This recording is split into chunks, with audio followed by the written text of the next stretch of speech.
le plus adapté à ce qu'il faut faire en France pour que la France redémarre et que la France rattrape ses partenaires européens, notamment l'Allemagne et le Royaume-Uni, parce que la France est décrochée en Europe d'un point de vue économique. Il n'y a pas une crise européenne, il y a surtout une crise française.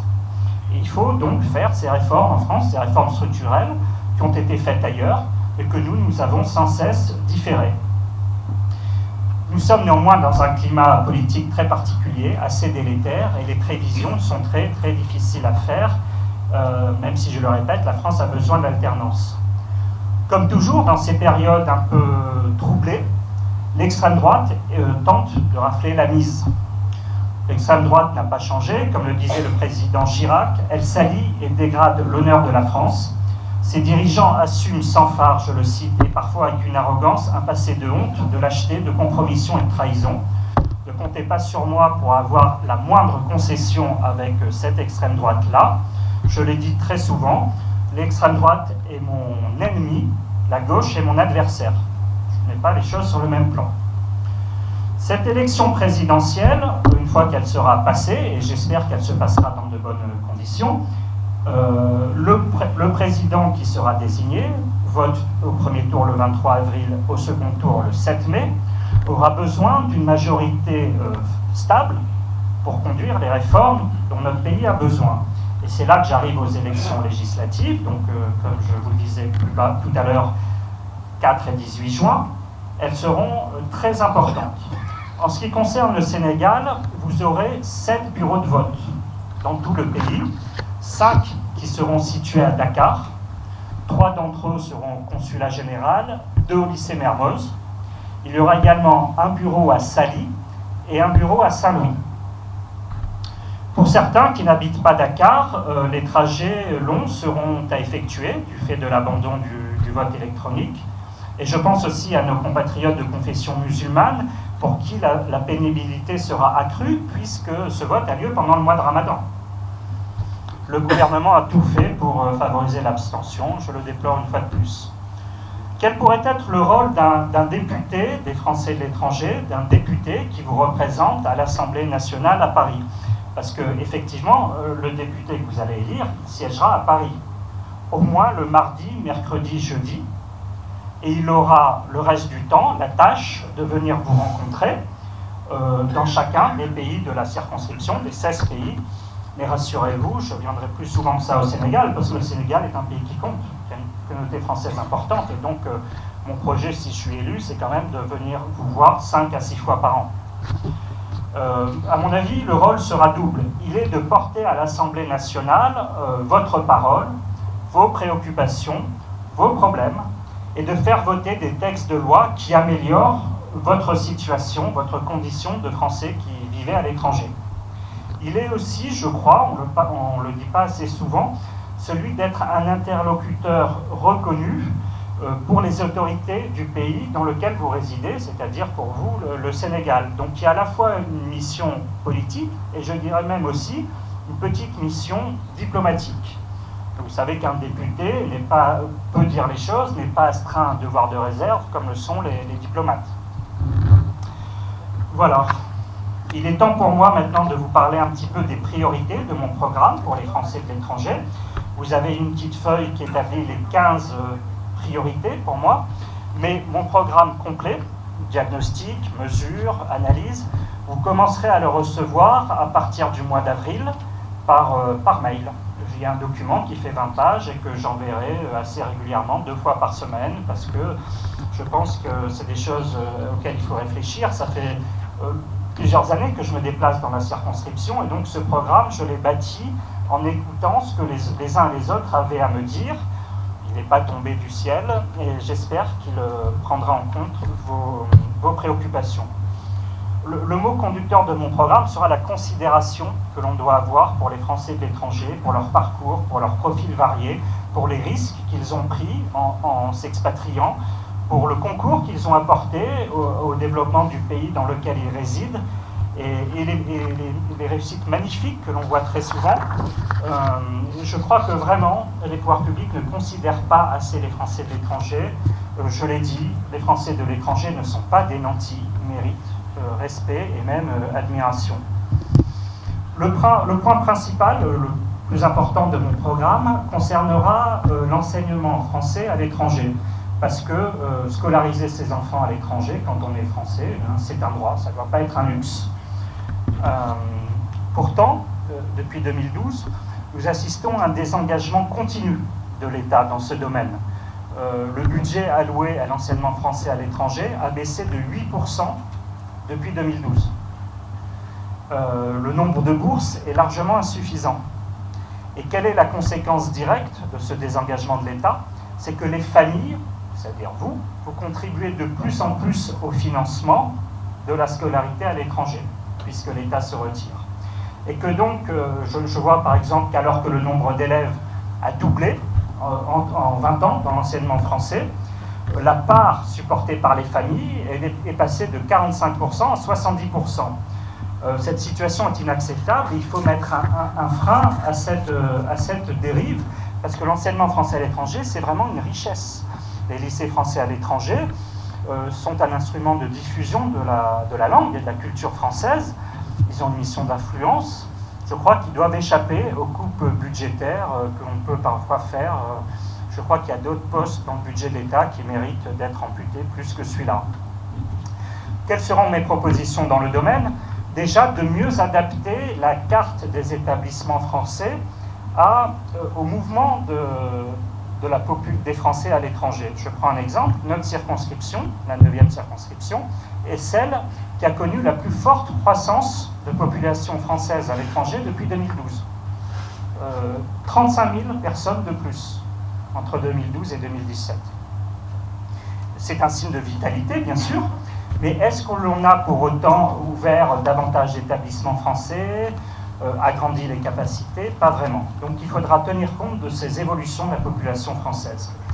Il faudra aussi permettre, me semble-t-il, aux volontaires du service civique de servir à l'étranger, et notamment de le faire dans des établissements d'enseignement français à l'étranger. Il faudra, je pense également, recourir à de nouveaux moyens de financement, des modes de financement, des partenariats publics-privés innovants pour accroître nos capacités d'accueil.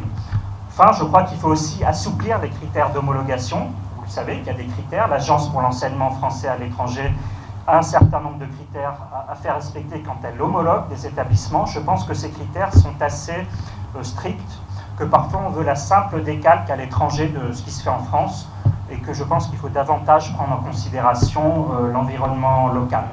Je pense qu'il faudra aussi travailler à une plus grande équité dans les bourses. Il y a parfois des effets de seuil qui font que les familles qui ont des revenus moyens ne bénéficient d'aucune aide. Il faudra veiller également à ce que toutes les personnes qui remplissent les critères pour obtenir des bourses les reçoivent effectivement. Parce qu'une fois que le budget est épuisé, si vous remplissez les critères, eh bien, vous ne recevez pas la bourse. Et enfin, pour les enfants dont je parlais tout à l'heure, qui ont fait toute leur scolarité à l'étranger et qui arrivent en France pour la première fois, il faudra, je crois, faciliter le suivi dans l'enseignement supérieur français des élèves des établissements français à l'étranger en leur fournissant notamment un numéro d'identification étudiant INE. Le second problème que je vois pour les Français de l'étranger, c'est celui de la fiscalité.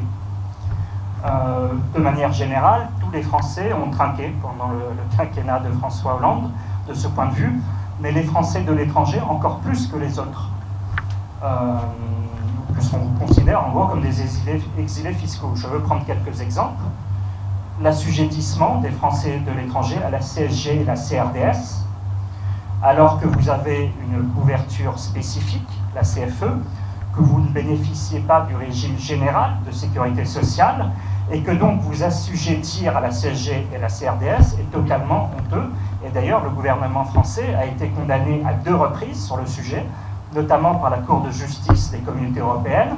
Du coup, il a été contraint de battre en retraite pour les Français qui vivent dans l'Union européenne, mais vous, qui êtes Français de l'étranger hors Union européenne, vous continuez à être assujettis à cet impôt. Je pense à un deuxième aspect qui est celui de la résidence que vous pouvez avoir en France. Elle est considérée comme une résidence secondaire et taxée comme telle. Je trouve que ce n'est pas normal. Un Français qui vit à l'étranger a le droit d'avoir une résidence en France, et cette résidence doit être considérée comme une résidence principale et taxée comme telle. C'est en tout cas une proposition que j'ai faite, et qui est reprise dans le programme de François Fillon d'ailleurs.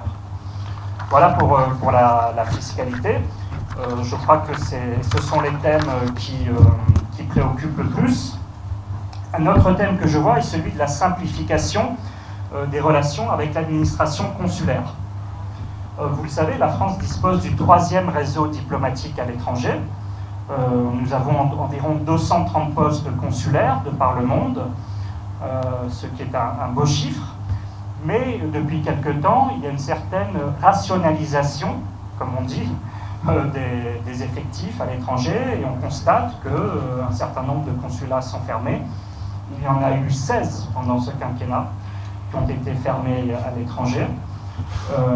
Il va falloir veiller à ce que cela ne se traduise pas par des services au rabais et à minima pour les Français qui vivent à l'étranger. Dans ce domaine, je propose de sanctuariser les crédits qui sont affectés au réseau consulaire lors de l'examen du projet de loi de finances au gouvernement. Je propose aussi de créer des consulats de proximité, en plus des services consulaires traditionnels, pour effectuer des tournées consulaires dans les zones les plus reculées. Je propose également de simplifier les démarches administratives des Français de l'étranger en évoluant vers un guichet unique et une plus grande numérisation des services consulaires. Je propose également de simplifier l'accessibilité depuis l'étranger au numéro de téléphone des administrations françaises. Parfois, quand vous appelez en France, c'est quasiment impossible de pouvoir joindre l'administration en question. Un autre sujet qui me tient à cœur, qui est un petit peu plus récent, mais dont je constate qu'il prend de l'ampleur, c'est celui de la fermeture abusive des comptes bancaires qui a cours actuellement pour les Français qui résident à l'étranger et qui voient tout d'un coup que les établissements bancaires dans lesquels ils étaient depuis des années, non seulement ne leur permettent pas de réouvrir d'autres comptes, mais même parfois clôturent le compte qu'elles détenaient en raison de nouvelles règles prudentielles émises par les banques. Je considère que ce n'est pas très admissible. L'État ne peut pas tout dans le domaine, mais organiser une réunion des principaux banquiers et du ministère des Finances pour arriver à une solution dérogatoire du droit commun pour les Français de l'étranger me semble indispensable, parce que vivre à l'étranger, que je sache, n'est pas un crime, de détenir un compte en France non plus, et je sais que beaucoup sont désormais soumis à cette tracasserie supplémentaire. Enfin, je voudrais agir pour revaloriser globalement la place des Français de l'étranger au sein du gouvernement français et dans les institutions françaises. 2 500 000 Français vivent à l'étranger actuellement. Plus d'1 700 000 sont immatriculés dans les consulats. Dans notre circonscription, les 2 tiers sont des binationaux. Il convient de conférer à tout le monde une place entière et totale dans la République. Je crois que le moment où on considérait les Français de l'étranger comme des citoyens de seconde catégorie n'a plus cours et ne doit plus avoir cours. Pour ce faire, je pense qu'il faut, pour ceux d'entre vous qui le souhaitent, faciliter les conditions d'un retour en France. J'ai fait la campagne d'Alain Juppé et il disait toujours « Je considère que les Français qui s'expatrient sont une chance. Cela permet d'avoir des expériences originales, mais j'aimerais que nous, le gouvernement, hommes politiques, autorités, on leur donne un jour envie de revenir en France. » Or là, la situation elle est très compliquée. Moi, je propose un certain nombre de mesures pour faciliter ce retour. Il y a par exemple un certain nombre d'entrepreneurs ou de commerçants qui vivent à l'étranger, qui peuvent être soumis à des aléas climatiques, politiques, de sécurité, et tout perdre de leur outil de travail. Ça a été par exemple le cas en Côte d'Ivoire, quand il y a eu les émeutes, guerre civile, on peut dire, qui a débuté. Beaucoup de Français qui vivaient en Côte d'Ivoire, pas des nantis, des petits commerçants, des artisans, ont perdu leur outil de travail.